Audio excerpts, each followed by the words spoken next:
Presentamos 24 Noche. ¿Qué tal? ¿Cómo están? Bienvenidas, bienvenidos a una nueva edición de 24 Noche por las pantallas de Canal 24 Horas y de TVN. Abrimos y comenzamos esta revisión informativa con noticias recientes. Ya es oficial, tras casi 17 años, Arturo Vidal vuelve a ser jugador de Colo-Colo, el King.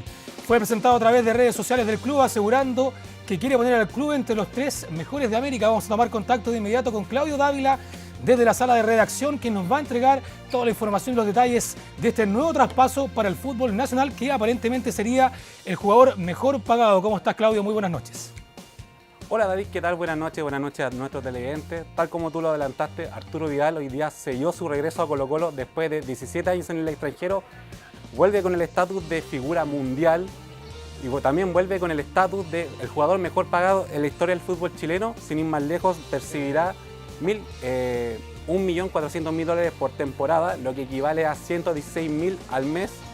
En principio iba a firmar por 2 años. Esa fue como una de las principales discrepancias que tuvo con la dirigencia de Colo-Colo. Finalmente lo hará por 1 año y percibirá un sueldo superior a los 100 millones de pesos, que si uno lo lleva al tiempo breve, será su mejor sueldo desde que estaba en Flamengo, puesto que en el cuadro carioca ganaba algo cercano a los 90 millones de pesos y en Atlético Paranaense percibía 40 millones de pesos mensuales. Arturo Vidal, bien como lo mencionábamos, vuelve a Colo-Colo después de 17 años y pasó por el Bayer Leverkusen de Alemania, la Juventus de Italia, el Bayern Múnich de Alemania, el Barcelona, Inter de Milán, Flamengo y Atlético Paranaense. Tenemos cuña de la presentación de Arturo Vidal en el Estadio Monumental, un Estadio Monumental solitario porque más bien fue una ceremonia íntima, donde contó con sus familiares, habló con el sitio oficial del club. Esto es lo que dijo Arturo Vidal en su regreso a Macul. Nada, feliz, estoy cumpliendo un sueño hoy. Costó, fue una carrera de muchos años afuera de mi país. Salí de acá con mucha ilusión, vuelvo acá cumpliendo muchos sueños y espero seguir logrando cosas importantes, más con la camiseta de Colo-Colo, que es la que más amo toda mi vida. Y el objetivo más grande acá es volver a colocar a Colo-Colo internacionalmente en los 3 mejores equipos de Sudamérica. Creo que llego en un momento maravilloso, en un momento que puedo decir que puedo pelear todo con Colo-Colo. Bien lo mencionaba Arturo Vidal, uno de los objetivos casi inmediatos del Rey es posicionar nuevamente a Colo-Colo entre los 3 mejores equipos de Sudamérica, algo titánico dado el nivel de fútbol chileno a nivel continental, pero Arturo Vidal dijo desde el primer minuto que su sueño es volver a ganar algo nacional con Colo-Colo y pelear algo internacional. Estuvo muy cerca de ganarlo en el 2006 con la Copa Sudamericana. Lamentablemente para después lo Albo eso quedó en el segundo puesto dado el triunfo del Pachuca. Sin embargo, Vidal en su primera etapa en Colo-Colo ganó 3 títulos nacionales, convirtió 5 goles y se fue como una joven promesa y vuelve como un jugador ya consolidado, no solo a nivel nacional, sino que también a nivel internacional. David. Sí, recordemos también que no estuvo exento de la polémica este arribo a Colo-Colo. En su momento se habló de que sí, de que no, que se iba a jugar a América de Cali en Colombia. Finalmente opta por jugar en Colo-Colo, como te decía, no libre de polémica, ya que lo conversábamos hace un rato con Claudio respecto a los problemas que tenía a la hora de realizarse los exámenes médicos. Si nos puede entregar más detalles de cómo fue este proceso, si logró finalmente hacer los exámenes médicos en la clínica que él quería o tuvo que hacer caso a lo que le pedían desde la institución de Blanco y Negro. Por supuesto, esta fue una de las principales trabas también, aparte de la duración del contrato, que Arturo Vidal quería hacerse los exámenes médicos con un cuerpo médico de confianza, específicamente en una clínica especializada en deportes. Sin embargo, la dirigencia de Colo-Colo le pidió una segunda opinión a un médico particular de una clínica particular. En principio Arturo Vidal se negó, esto en parte enfrió las conversaciones. Sin embargo, las partes cedieron y finalmente Vidal terminó haciéndose los exámenes tanto con su cuerpo médico de confianza como también con la clínica particular que le recomendó la concesionaria Blanco y Negro. Se compararon los resultados, estos fueron positivos y finalmente todo terminó en la oficialización a eso de las 21:15 horas con un juego de imágenes, primero con 2 manos jugando cartas, posteriormente sigo siendo el rey, una frase típica de un mariachi muy popular mexicano, y posteriormente la oficialización de Arturo Vidal como jugador de Colo-Colo. Muchas gracias, Claudio, entonces, por ese completo informe, siempre con toda la información deportiva completa y bien detallada. Claudio Dávila con toda la información. Muchas gracias. Muchas gracias, David. Bueno, nosotros cambiamos total y completamente de noticias. Especialistas desviaron el caudal del río Aconcagua para facilitar la búsqueda del cuerpo de Michelle Silva, la joven que desapareció el 6 de enero en San Felipe. Más de 100 personas se sumaron al rastreo, mientras el único detenido, quien confesó el crimen, está a la espera de su formalización. Es el trabajo y las coordinaciones que se han desplegado en el caudal del río Aconcagua, un riguroso operativo de desvío del curso de sus aguas, todo para encontrar a Michelle Silva, joven de 20 años que desapareció el pasado 6 de enero. Más de 120 funcionarios se han extendido por su prolongado recorrido con la esperanza de hallar su cuerpo. Se supone que desde las 8 están intentando abrir las compuertas de los canales para que el río baje acá. Se supone que entre las 2 y las 2 el flujo del río debe estar en el mínimo al que pueden llegar, porque como hay deshielos hay mucha agua, que es lo que nos dicen. Una denuncia por presunta desgracia que finalmente llegó a su fin tras la detención del único sospechoso de su extravío. El sujeto de iniciales CAFF enfrentó a la justicia tras entregarse a la PDI y confesar haber dado muerte a la joven. Resguardado por funcionarios con casco y chaleco antibalas, fue a reconocer el lugar del crimen. Tenemos que levantarnos y ya basta de que estén desapareciendo tantas personas y matando tantas personas. Al bombero también agradecerle mucho y también a la PDI, porque la PDI igual se movió por abajo. Las labores de búsqueda se han transformado en una lucha incansable por tener justicia. La esperanza de hallarla con vida se mantuvo hasta el último momento. ¡Nos están perdiendo y nadie hace nada! ¡Queremos justicia! ¡Justicia! ¡Justicia! ¡Queremos justicia! Tenemos la fe de que está viva, así que por favor dennos algo fidedigno, algo en lo que podamos nosotros saber que es real y podamos llamar a las autoridades de esa localidad. Hoy las muestras de dolor por este crimen son generalizadas. En San Felipe no existe quien no llore la prematura partida de Michelle.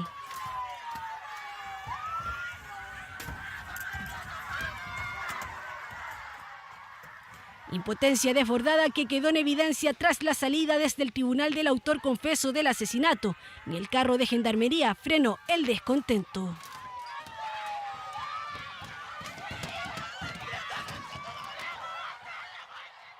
Del día sábado 16 de enero se han realizado las coordinaciones respecto al disponer de maquinaria. Está trabajando en el sector del río Aconcagua. Presentamos el día de hoy a través de la abogada del Servicio Nacional de la Mujer y Equidad de Género la querella correspondiente y sabemos también que tenemos que apoyar durante la formalización del imputado.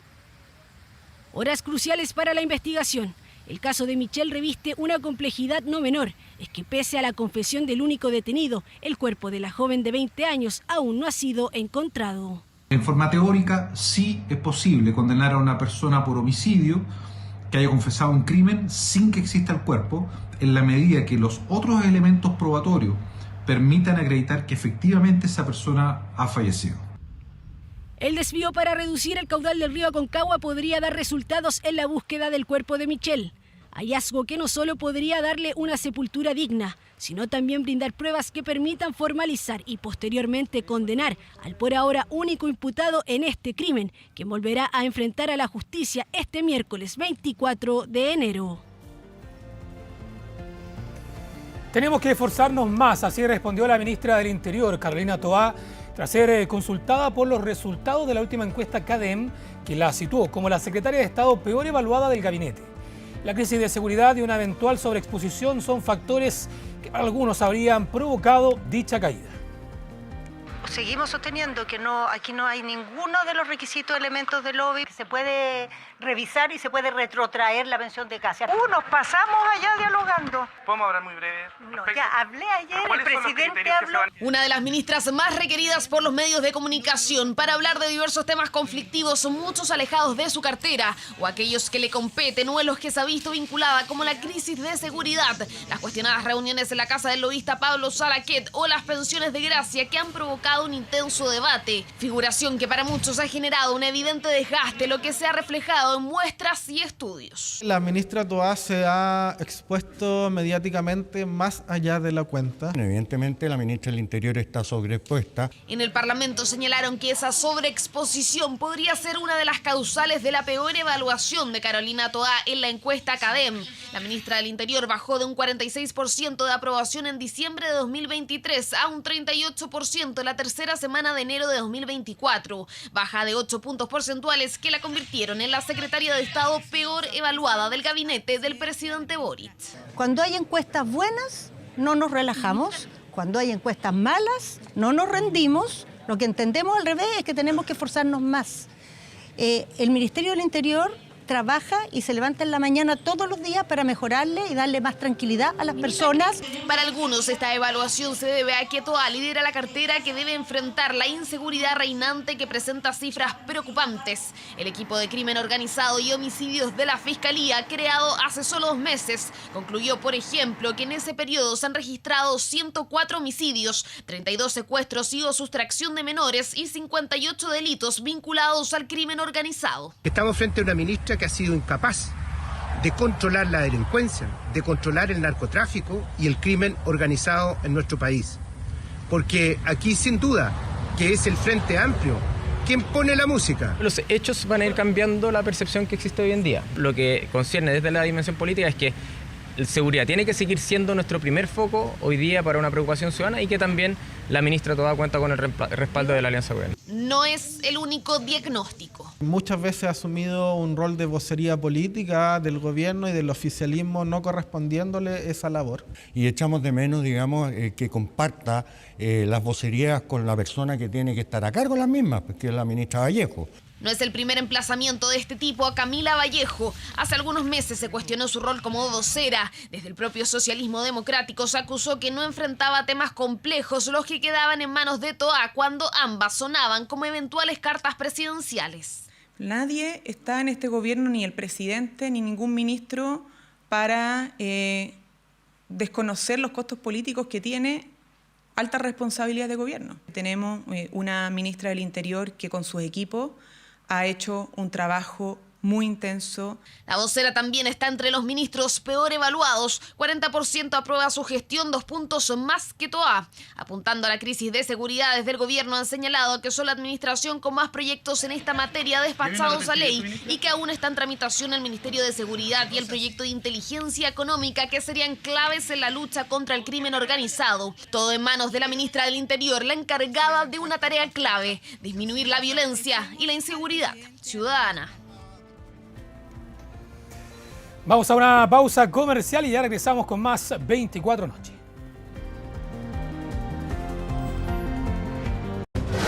Ya volvimos con 24 Noche. Regresamos con las noticias. La reforma a las pensiones quedó lista para ser votada por la Sala de la Cámara de Diputados tras su aprobación en la Comisión de Hacienda. El proyecto enfrenta un incierto escenario, ya que las bancadas de demócratas y del Partido de la Gente han puesto en duda su respaldo a la idea de legislar. En La Moneda asumen que todo se va a definir voto a voto. ¿Tú sabes qué son las tablas de mortalidad?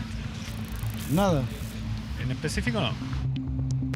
La máxima edad para que ellos ponen la AFP para, para entregarte la pensión. Algunos no lo saben, otros tienen una que otra noción. Son las tablas de mortalidad, un concepto que puede terminar siendo clave en la tramitación de la reforma a las pensiones. Pero ¿qué entendemos por tablas de mortalidad? Es la edad máxima con la que se calculan las jubilaciones que reciben los chilenos. Hoy están fijadas en 86,6 años para los hombres y en 90 años para las mujeres. Y lo que busca el gobierno, tras un acuerdo político con el PPD, es dejarlas en 85 años. Aquello sube automáticamente las pensiones al tener que financiar menos años, pero también genera un problema. Si se va a hacer eso, es muy importante que exista un seguro de longevidad. ¿Por qué? Porque efectivamente hay gente que supera los 85 años. Por lo tanto, esa gente se va a quedar sin pensiones. Y por ello es que pese al acuerdo con el PPD, el gobierno ingresará la creación de este seguro de longevidad como una indicación en el Senado. El tema generó la molestia en el Partido Demócratas, que hace varios meses le propuso un mecanismo similar a la moneda. Sin embargo, acusan que no fueron considerados. Sabemos que somos 6 votos claves para dirimir esta apertura de la idea de legislar y lo único que puedo decir con mucha claridad que lo que habíamos avanzado la semana pasada, hoy día hemos retrocedido a punto cero. Es una decisión que instala la incertidumbre para el gobierno. Es que hace una semana, Demócratas en la Moneda aseguraba que daría su apoyo a la idea de legislar. Hoy es un tema que está en veremos. El problema está allá, de que hay una señora senadora que le dio una pataleta de cabra chica. Entonces, a esa gente que le da pataleta de cabra chica hay que enseñarle que la política es más seria y más responsable. Emplazamientos directos a la senadora Jimena Rincón, representante de Demócratas. Sin embargo, las dudas también se han manifestado en el Partido de la Gente, mientras Chile Vamos reforzó que no apoyará la reforma a las pensiones. El gobierno hasta el minuto no nos ha escuchado con nuestra propuesta de aumentar el tope del autopréstamo y eso nos tiene en ascua de ver nuestro voto. Este proyecto, el que rechaza el 80% de los chilenos, de acuerdo a todas las encuestas, se mantiene exactamente igual después del tránsito por la Comisión de Hacienda y eso evidentemente que es una mala noticia para Chile. Nosotros vamos a volver a reunirnos con todos los partidos porque aquí hasta última hora, y en esto quiero ser bien precisa, hay que estar pendiente de todos los votos porque nosotros sabemos que esta es una votación de quórum. Este no es un proyecto fundamental solo para el gobierno, para el presidente Boric y los ministros que formamos parte de su gabinete. Este es un proyecto fundamental para el país. Y eso es lo que tenemos que tener siempre en mente al momento de enfrentar esta discusión. La Moneda comenzó la semana festejando la aprobación de la reforma a las pensiones en la Comisión de Hacienda de la Cámara. Sin embargo, los ministros Jara y Marcel negocian cada uno de los 78 votos que necesitan en la Cámara Baja para no repetir con las pensiones el fracaso de hace un año con la reforma tributaria. Y en la misma línea, esta noche en vía pública, Matías del Río entrevistó a Boris Barrera, diputado del Partido Comunista, para hablar justamente sobre estos temas. Pasemos a revisar la entrevista. Nos acompaña esta noche el diputado Boris Barrera, diputado del Partido Comunista, miembro de la Comisión de Hacienda de la Cámara de Diputados. Boris, buenas noches, gracias por estar aquí. Buenas noches, muchas gracias por la invitación, Matías. Fue una experiencia bien expresa en la Comisión de Hacienda. En la de Trabajo se discutió más, duró más tiempo. En la de Hacienda fue más rápido. ¿Era así lo que se esperaba?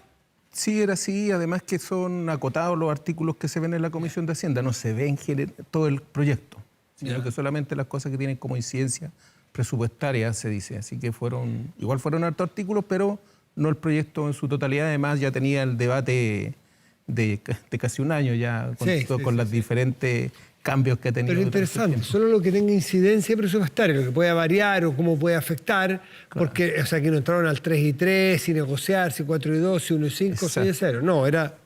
¿Y qué incidencias presupuestarias puede tener este proyecto? O sea, tantas que si no hay, por ejemplo, financiamiento a través de algún medio...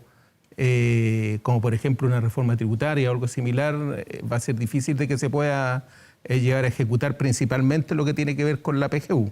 Claro. Las otras cosas sí, parte del seguro y eso porque se supone que eso es parte de lo que colocan los empleadores. Entonces, ahí... Claro, es de financiamiento del empleador. Y ojo que no solamente tiene que ver con el gasto del Estado, sino que también tiene que ver con los impuestos, con las cotizaciones, todo ese en el fondo, la institucionalidad también que se crea. Eso, ¿y cómo se financia toda esa institucionalidad que se crearía? Claro, con el aporte de los empleadores, porque hay que precisar porque igual ha habido tanto cambio que ha habido un poco de confusión a veces la gente que me escribe, por ejemplo, en las redes sociales, que dice que el 6% va a salir de su sueldo, de sus cotizaciones. La verdad es que no es así, sino que el 6% es una cotización que va a correr por cuenta de los empleadores y de ahí se supone que se tiene que financiar por lo menos lo que tiene que ver con el administrador previsional, que es el que va a administrar el sistema y también el que va a administrar otra entidad que va a administrar el seguro social. Ya, pero aclarar esos conceptos es muy interesante. Hoy día el 10% también lo pagan nuestros empleadores, ¿no es cierto? Descuento a nuestro bruto, pero se descuenta ese 10% y se envía al administrador. Lo pagan los empleadores.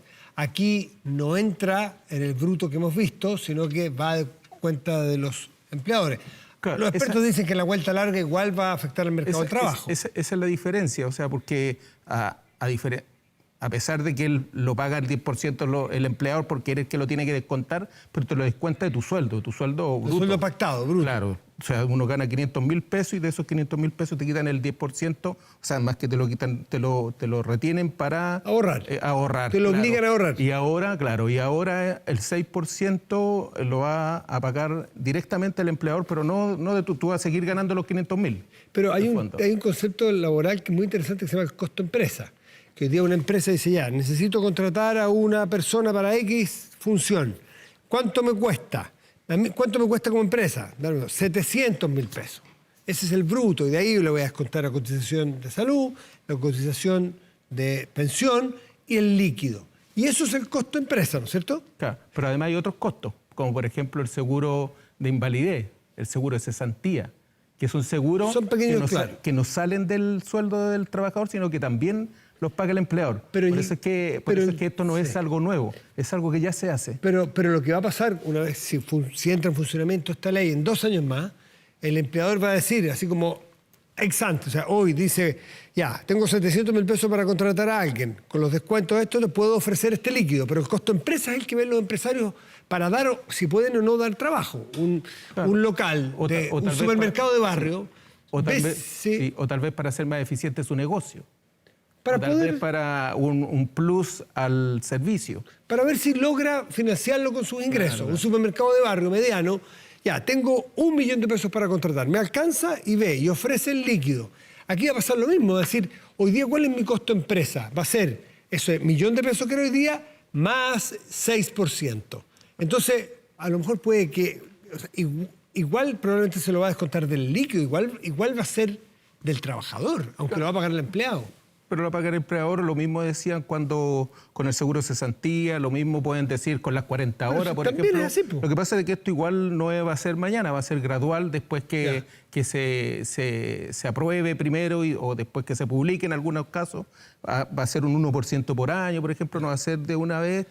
O sea, para que los empleadores traten de ajustarse, de ajustar los procesos y ajustar todo para no caer esto en esto que ha dicho la oposición, de que se va a derrumbar la economía. No, pero el costo empresa, y no es malo porque se va a ir a un ahorro, pero el costo empresa en régimen va a aumentar, porque va a ser más caro, lo que no es peyorativo, no es malo. No, sí lo sé, pero el costo empresa va a ser más caro, pero también hay beneficios de producto del... va a haber más ahorro, va a haber mejores pensiones, de eso se trata. Tasa de reemplazo y todo eso que va a significar a lo mejor que la gente gaste más, o sea, entonces, esto tiene que resultar ser algo virtuoso. Bajo ese concepto, ¿por qué quiero esta cosa que es más engorrosa, el costo empresa? Porque eventualmente ese costo empresa afecta a que haya más o menos ofertas de empleo, por lo tanto... No es tan que lo paga el empleador, no es que sea una generosidad y una dádiva del empleador, es la medida que contrata a un empleado, es del empleado también. Sí, pero por eso te digo, cuando mejoran las pensiones, mejora también la capacidad adquisitiva de las personas, pueden gastar, eso hace crecer los negocios, o sea, aquí no es solamente que es todo gasto, siempre hay beneficios. No, es ahorro. ¿Qué gasto? Hay mucho ahorro. Claro, hay ahorro para las personas. Se supone que también van a empresas que con esa plata van a invertir, o sea, no es solo gasto. El mercado de capitales va a tener más disponibilidad. No es solo gasto. No solo gasto. Era para ver cómo se está armado. Bueno, hoy día la Comisión de Hacienda se aprobó el aumento de la PGU a 250.000 pesos, que es una gran cosa porque entiendo que está en 214, o se subía por estos días a 214. Sí, está en 206, va a subir un poco a 211 o 212. ¿A 214 me parece haber leído? 200, ya. Sí, a 214. Está en 206 y ya subieron 211, 214 por ahí. Claro, a 14. Ya, y se va a subir a 250, que es una gran noticia, el 90% de los chilenos, 250.000 pesos a todo evento. ¿Cuándo va a ocurrir eso?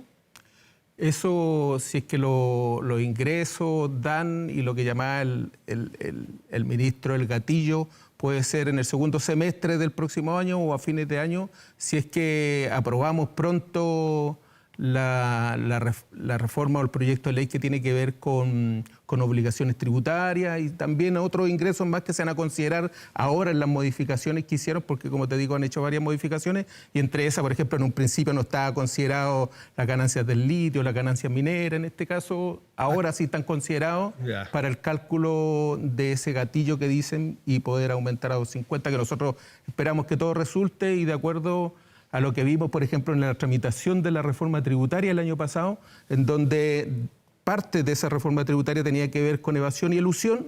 Bueno, la derecha en ese momento decía de que ellos estaban muy de acuerdo con la lucha contra la evasión y elusión. Nos pidieron separar el proyecto más bien al gobierno y si lo separaban decían vamos a aprobar a tiro ese proyecto. Bueno, como rechazaron la idea de legislar no pudimos ver esa parte que les gustaba.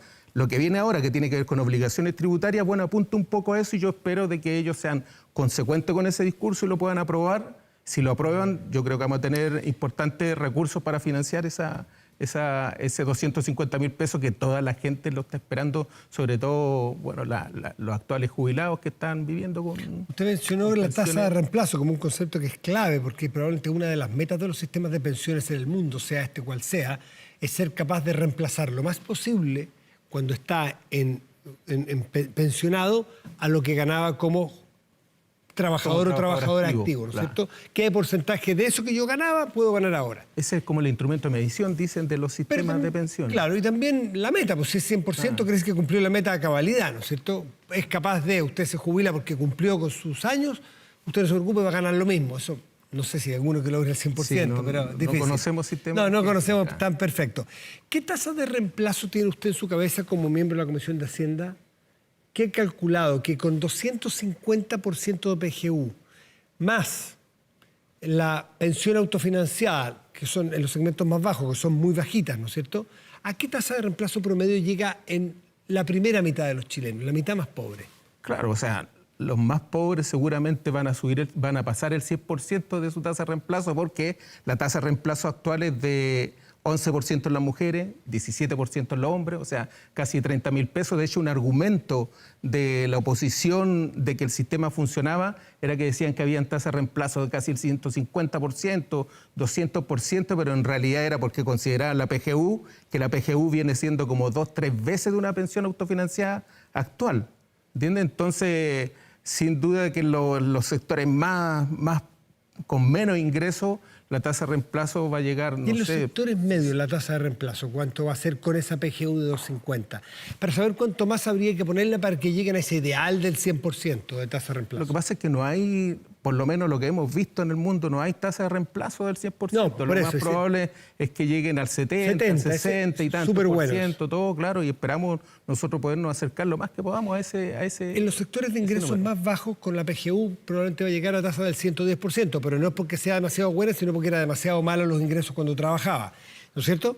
En los sectores medios, ¿qué cálculos tiene usted para tasa de reemplazo con PGU de 250? Sí, bueno, nosotros esperamos que llegue por lo menos sobre el 50%, pero lo que hay que considerar de que el efecto del ahorro se ve más a largo plazo. Sí. Que lo que vamos a ver en estos momentos. Lo que pretendemos nosotros con el tema de la PGU es de que las pensiones mejoren ahora. Y ahora son las personas que están pidiendo esa cosa urgente, más que lo que esperamos de aquí a 20, a 30 años más, obviamente que la tasa de reemplazo va a subir porque son 20 o 30 años más con un 3% más de cotización. Entonces, pero más que pensar en esa expectativa, yo creo que lo más importante en estos momentos no deja de ser importante los jubilados del futuro, pero en este momento la gente que... Sí, esa es la pregunta, ¿el futuro nos importa tanto como el presente? No nos importa de la misma forma, pero si solamente nos dedicamos a pensar en el futuro y dejamos de lado a las personas que están jubiladas hoy día, que es la propuesta de la oposición. Pero con la PGU de 250, con tasas de reemplazo a veces 100%, a veces 50%, más en los sectores medios hay autofinanciados, pueden llegar al 60, 65%. ¿Es dejarlos de lado si es que se aprovecha el 6%, que es la propuesta de la oposición, dejar el 6% para los del futuro y ir a los de hoy con mucha fuerza, con esta PGU que hoy día aprobaron de 250 más la autofinanciada? ¿Es dejarlos de lado? ¿Dejar de lado quién dice tú? A las personas, a los pensionados de hoy. Claro, o sea, destinar el 6% solamente a capitalización individual. ¿En la propuesta opositora? Es dejarlos de lado. Pero claro, con los 2.50 de la PGU, ¿no se les ayuda ya bastante? Claro, pero con la división y creando el seguro social se les ayuda mucho más. ¿A cuánto quieren llegar mensualmente? ¿A cuánto aspiran ustedes Por ejemplo, llegar? solamente, sin pensar en la pensión autofinanciada, solamente la PGU, si es que la persona tuvo laguna, si es que una persona tuvo, las mujeres sobre todo, sí, que tuvieron que cuidar niños, sí, que tuvieron que cuidar enfermos, eso por lo menos va a llegar a 300.000 pesos, a lo menos. Además, porque también en el seguro está considerado 0,1 UF por año trabajado. O sea, si tú trabajas 30 años, vas a tener 3 UF, que son cerca de 100.000 pesos, más los 250 de la PGU, o sea, son al tiro 350.000 pesos. Solamente eso sin contar la pensión autofinanciada. ¿Me entiendes? O sea, el salto que van a generar, que van a recibir las personas que están actualmente jubiladas, no solamente con esta reforma de las pensiones, no solamente van a aumentar con la PGU, sino que van a aumentar también con el seguro social, que tiene que ver con ese aumento por años trabajados, que premia a quien trabaja, a quien cotiza de los 0,1 UF por año. Y o sea, ustedes aspiran a que sea autofinanciada, PGU de 250 y el más seguro. El seguro, que es la UF. Del 3%. Ahora, eso no es gratis, porque eso a costa de los pensionados del futuro, descontándole de los 6 la mitad. No, o sea, no es a costa de ellos, o sea, porque esto también les va a tocar a los pensionados del futuro. ¿Entiendes? O sea, tú dices a costa porque no va a ir el 6%, pero no podemos pensar en que vamos a cambiarla, porque de acuerdo a las tablas que nos mostraron de cómo evoluciona el aumento de la tasa de reemplazo, o sea, la gente estaría viendo, por ejemplo, con el 6%, una mejora en 20, en 30 años más. Entonces, ¿pero qué pasa con todas las personas que están jubiladas ahora y las que se van a jubilar pronto? Nosotros, no sé, en 10 años más, en 20, en 15 años más, eso va a ser complejo, y esto se viene a hacer cargo de eso. Y además el seguro, que yo creo que es lo más importante, que se viene a hacer cargo de las brechas de género, porque las más afectadas de todas son las mujeres, que tienen una tasa actualmente de reemplazo del 11%, imagínate, el 11%, tremendo. O sea, tremendo. Boris, por último, esto se vota el miércoles. Este vota el miércoles. Si es que no están los votos de la oposición, más los autónomos, los descolgados. Los no alineados. Los no alineados. Sí. Por un año este proyecto no se puede volver a discutir, pero está el otro que se aprobó en el gobierno del presidente Piñera, que ya se aprobó en Cámara de Diputados con 3 y 3. ¿Se puede reflotar ese? Sí, la verdad es que nosotros esperamos tener los votos comprometidos, porque están comprometidos. Ya. Eso hay que dejarlo claro. Están comprometidos los votos para la votación del miércoles de todos los partidos que no forman parte del oficialismo, que se dicen no alineados. Se colocaron ellos ese nombre, pero son la Democracia Cristiana, Demócrata, PDG, que comprometieron los votos siempre y cuando se separara este 6% en 3 más 3. Así que yo espero de que se apruebe. Bueno, y la oposición ha extremado tanto su posición que dice que va a rechazar esto para reflotar el proyecto de Sebastián Piñera, que tiene 3 y 3, pero no tiene PGU y le falta una cantidad inmensa de cosas que lo hacen ser un proyecto malo. Don Boris Barrera, muchas gracias por estar aquí esta noche. Muchas gracias a ti por la invitación. Gracias.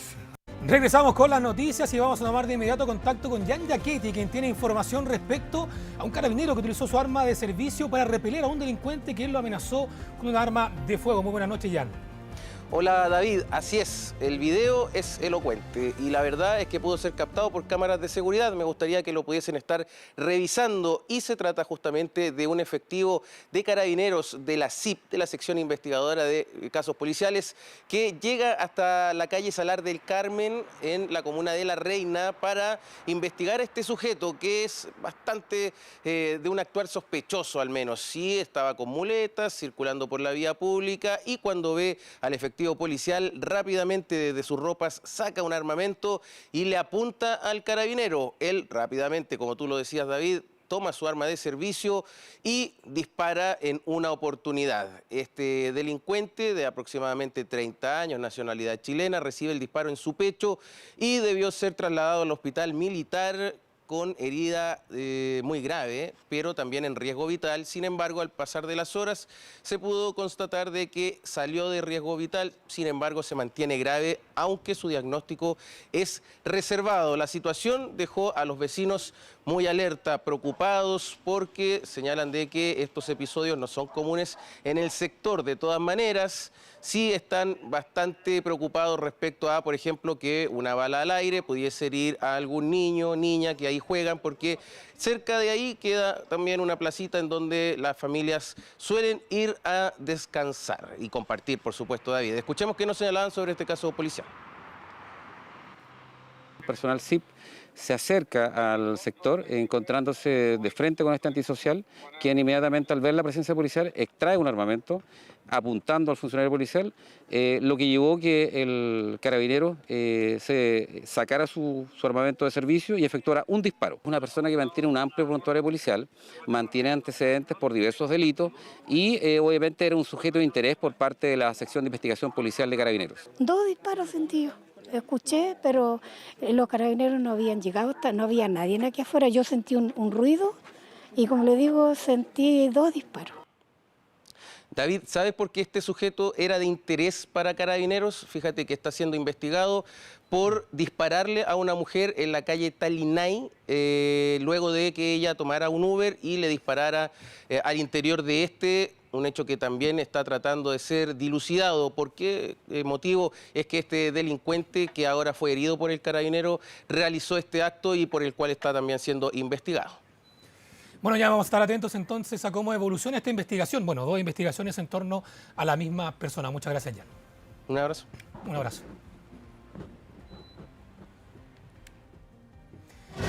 Se habría encontrado... Bueno, vamos ahora a cambiar de tema. Nos vamos al área internacional para hablar respecto... Internacional. Ahí escuchábamos, el hallazgo de $1 millón en un auto en Bolivia traspasó las fronteras y ya es un caso de carácter regional.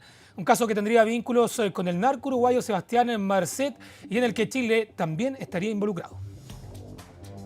Se habría encontrado $1 millón americanos. Pero la pregunta es, ¿y de dónde sale la plata? ¿De quién es este $1 millón? Un caso que paraliza a Bolivia. $1 millón es la cifra de dinero en efectivo que encontraron en un auto en la ciudad de Santa Cruz el pasado 12 de enero. A 10 días del hallazgo se recuperó del interior del bolso $843.500.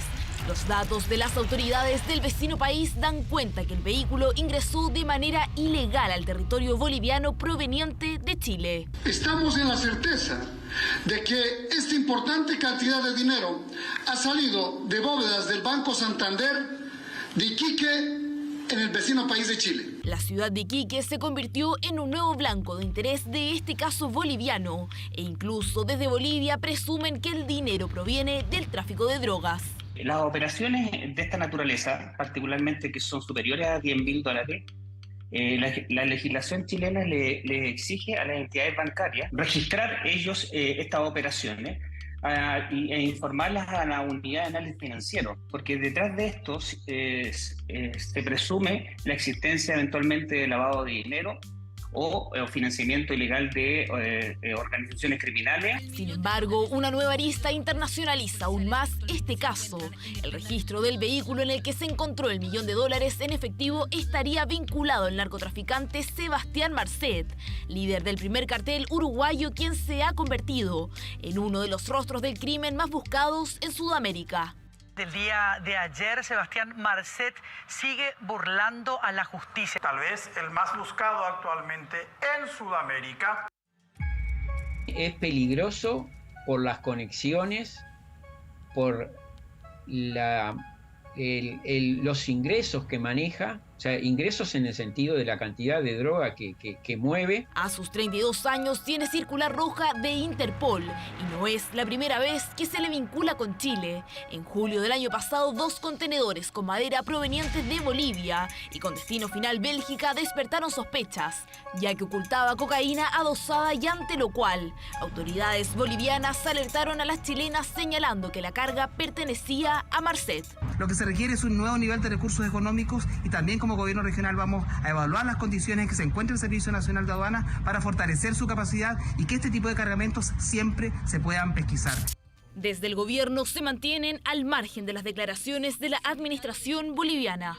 A Chile no le constan ninguno de esos antecedentes. Nosotros vamos a pedirle más elementos a las autoridades bolivianas que han señalado esa teoría, porque no obra en manos de ningún organismo nuestro esos antecedentes como para hacer esa vinculación. Una ola de dudas e incertidumbre envuelve el caso del $1.000.000 en Santa Cruz y se suma a los casos que tiene abierto en varios países sudamericanos el peligroso narco uruguayo Sebastián Marcet, quien se autoproclama como el rey del sur y cuyo paradero sigue siendo un misterio para las autoridades del continente. Y al estilo de los pandilleros en El Salvador, las autoridades ecuatorianas revelaron imágenes de la detención de presuntos criminales que intentaron tomarse un hospital. Esto en medio de la crisis que sacude a este país y que ya preocupa a otros países del continente.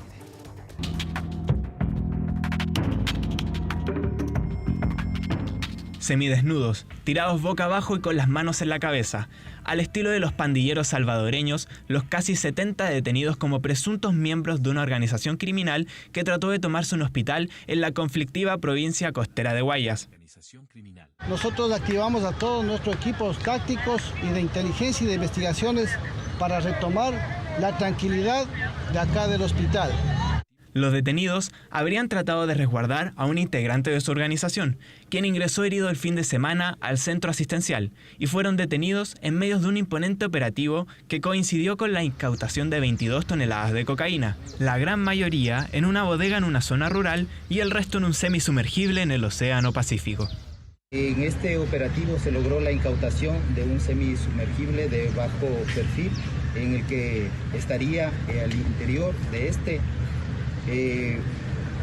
sustancias sujetas catalogadas a fiscalización.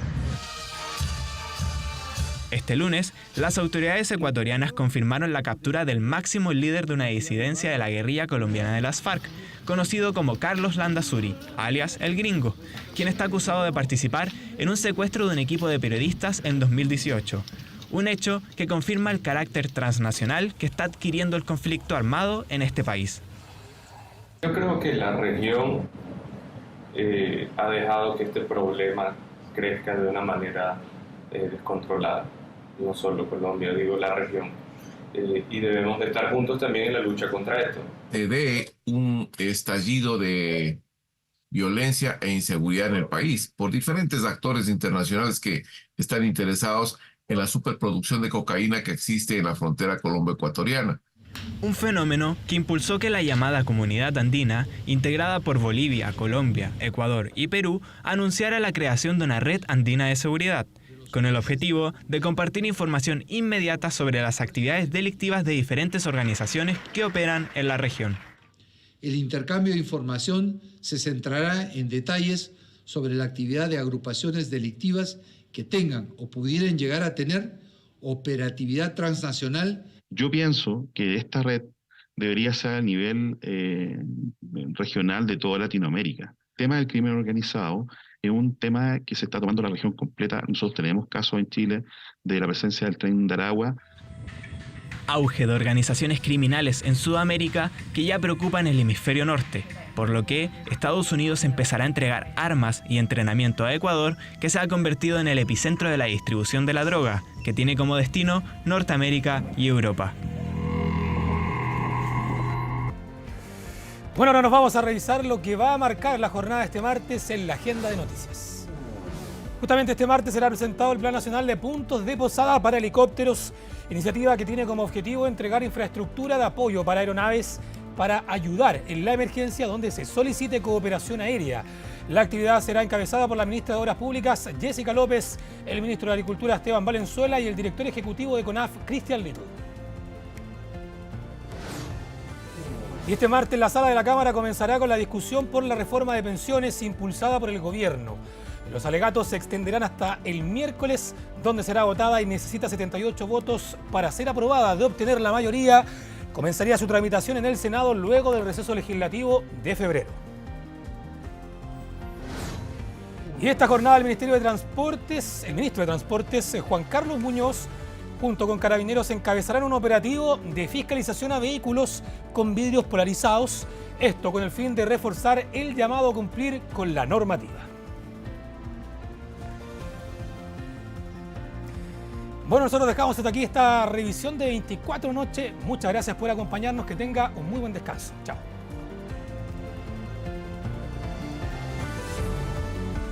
Hemos presentado 24 Noche.